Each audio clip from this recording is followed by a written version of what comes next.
Bwana Yesu asifiwe. Nataka nifundishe kuhusu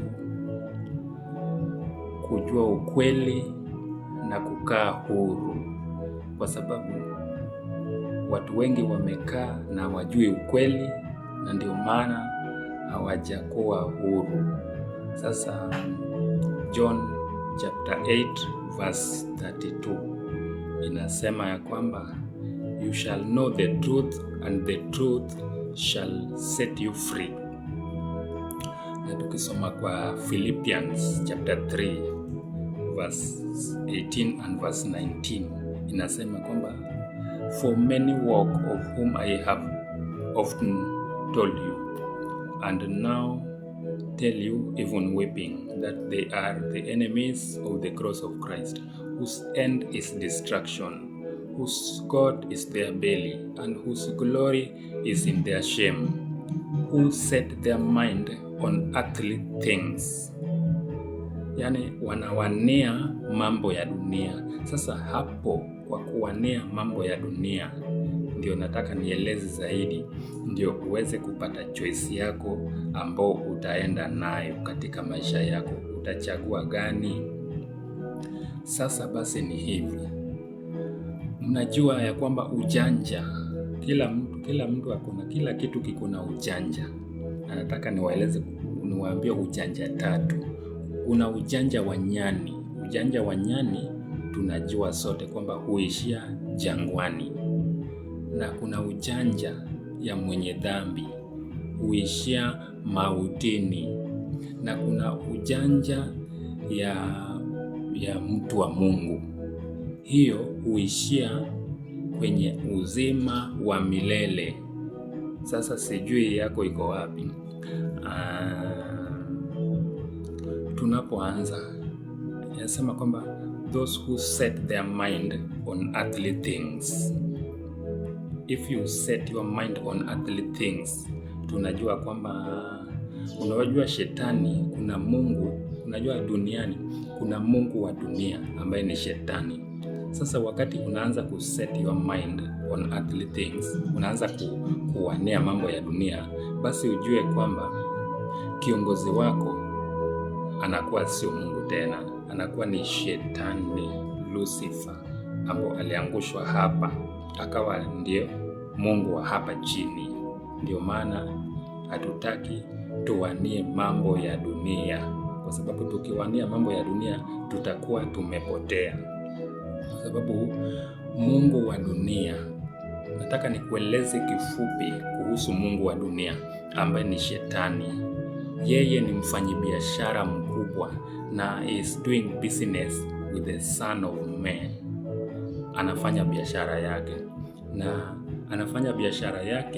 na anapata pesa mingi kwako wewe ambao hujui ukweli. Sasa wewe hujajua ukweli na ukweli haijakuweka huru. Sasa kitu chochote ambao imepita mbele yako utaendelea nayo, kwa sababu haujui kama hii ni ya Mungu ama hii ni ya shetani. Basi sasa ni hivi. Shetani ametengeneza vitu vingi vya biashara ambazo anafanya biashara nazo ili aweze kupata pesa mingi, na mwishowe pia aweze kupata damu ambayo anakunywa kupitia wewe. Anapata pesa na anapata damu. Shetani ametengeneza vitu ambavyo watu wengi hawajui. Moja yao ni magonjwa. Ametengeneza magonjwa. Wewe umepata pesa. Wewe ushajiuliza wewe hauna pesa na kuna magonjwa haikushiki,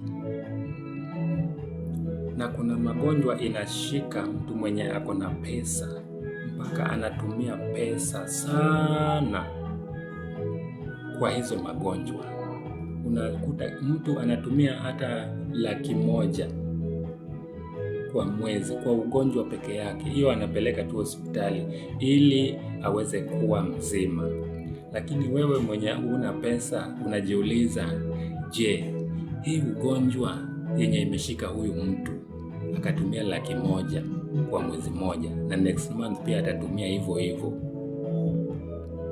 Hii ugonjwa ikinishika mimi, si nitakufa tu? Sasa hii ugonjwa, unajua kwa nini hii ugonjwa inashika huyo mtu? Hii ugonjwa inashika huyo mtu kwa sababu ako na pesa ambayo anaweza tumia kutibu hiyo ama kumaintain hiyo ugonjwa isimuue. Hiyo ugonjwa nayo haimuui. Anaendelea na hiyo ugonjwa kwa sababu baba ya uongo ambaye ni mfanyabiashara mkubwa katika dunia, ambaye ni Mungu wa dunia, amemuona alipopata pesa. Huyu tajiri alipopata pesa, wale maroho katika ulimwengu wa kiroho wa shetani wakamuona kwamba amepata hiyo pesa, wakakuja kwa sababu hiyo pesa anajua kenye hiyo pesa inaweza leta. Hiyo pesa inaweza fanya awe na influence, andike watu wengi, na sasa capacity ya hiyo pesa yenye amefanya. Sasa ulimwengu wa giza wanaangalia hii pesa, na sisi lazima tuipate. Tutaipata vipi hii pesa? Wakakuja. Sasa hii pesa lazima wagawanye nusu kwa nusu na baba wa uongo ambaye ni shetani.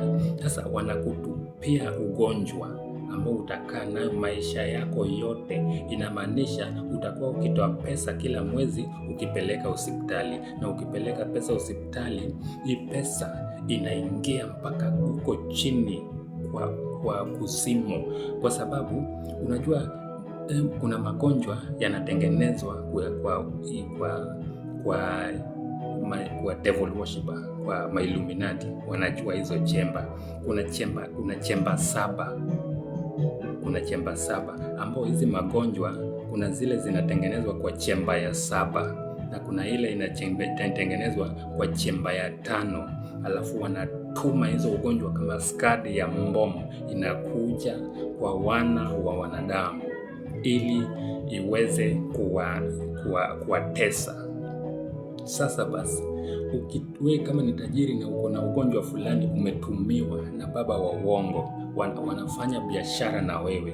Sasa kila mwezi unatoa pesa, unapeleka hospitali, na hii pesa wanahakikisha inafika mpaka kwa chemba ya 7, mahali hiyo ugonjwa ilitengenezwa. Sasa hiyo ni biashara mnafanya naye. Kwa sababu gani? Haujui ukweli, na ukweli haijakuweka huru. Sasa unateseka na hiyo ugonjwa hivyo. Unateseka na ugonjwa. Hiyo ni moja ya biashara ambao baba ya uongo anafanya ili aweze kupata pesa. Kuna magonjwa mingi. Kuna ukimwi, kuna ugonjwa ya kisukari hii, alafu kuna kansa. Hizi zinatengenezwa na zinatumwa ili ziweze kutesa watu, na magonjwa mengine pia ziko zinatengenezwa kwa hizo chemba. Chemba nakwambia ni 7. Kuna chemba ya magonjwa, kuna chemba ya vitu vingi ambazo zinatumiwa watu ili ziweze kutesa maisha yao, na zinapotesa maisha yao na pesa pia zinatoka zinaenda kwa ulimwengu wa giza. Baba wa uongo anapokea profit katika ile biashara ambayo anafanya katika dunia na wana wa wanadamu. Kuna ugonjwa, kuna chemba ya 4. Nitamention hizi chemba 2 peke yake. Hiyo chemba ya 7 na hii chemba ya 4. Chemba ya 4 ina produce or ina manufacture kitu ambacho kinaitwa fashion. Sasa fashion ikikuja, unaona watu wanapenda fashion sana, na wajui fashion inatoka wapi. Fashion inatoka kwa chemba ya 4 kwa ulimwengu wa giza, mahali ambapo shetani anatengeneza biashara ili auzie wana wa wanadamu. Unaona watu wanapenda fashion sana. Nguo ikitoka mpya, wanawake wanapenda na wanaume wanapenda, vijana na wasichana wanapenda fashion sana. Kama ni nguo, kama ni kiatu, wanaipenda, wanainunua, wanaivaa, alafu wanakuwa addicted. Sasa wakishavaa tu fashion, itakuwa kila nguo ikitoka lazima uvae. Kuna nguo zingine ambazo zinatoka kwa fashion, zinatoka kwa chemba ya 4 katika ulimwengu wa giza, wanatupa katika ulimwengu huu, wanazituma kama mbomu, zinakuja na nguvu nyingi za ulimwengu wa giza. Nguvu za giza zinakuja ambapo ukilala unaota hata fashion umevaa nguo fulani, kwa sababu hizo maroho za shetani zimetumwa katika nchi. Kama hauna Yesu, you cannot discern it. Utaenda ununue fashion na wewe sasa huo ni nguo unapenda fashion. Kuna nguo zingine zinakuja kama sketi, ziko na slit kubwa, wanavaa, unaonekana mpaka mapaja huko. Hiyo ni fashion, umeipenda. Unatangaza na wewe naye unatangaza nao soko yako. Unapotembea njiani, unapoenda sokoni, unapoenda wapi, unaivaa, inaonekana smart. Iko smart, lakini unajua imetengenezwa wapi? Unajua imetengenezwa na kampuni gani? Imetoka katika chemba ya 4 fashion. Wanakutangazia ili ununue, ili pesa iingie katika ulimwengu wa giza. Baba wa uongo anafanya biashara na wewe. Kuna zingine zinaitwa tumbo cut. Unaivaa kidogo hivi, alafu kitovu inabaki hapo. Kitovu inabaki wazi. Kuna zingine zinaitwa mgongo wazi.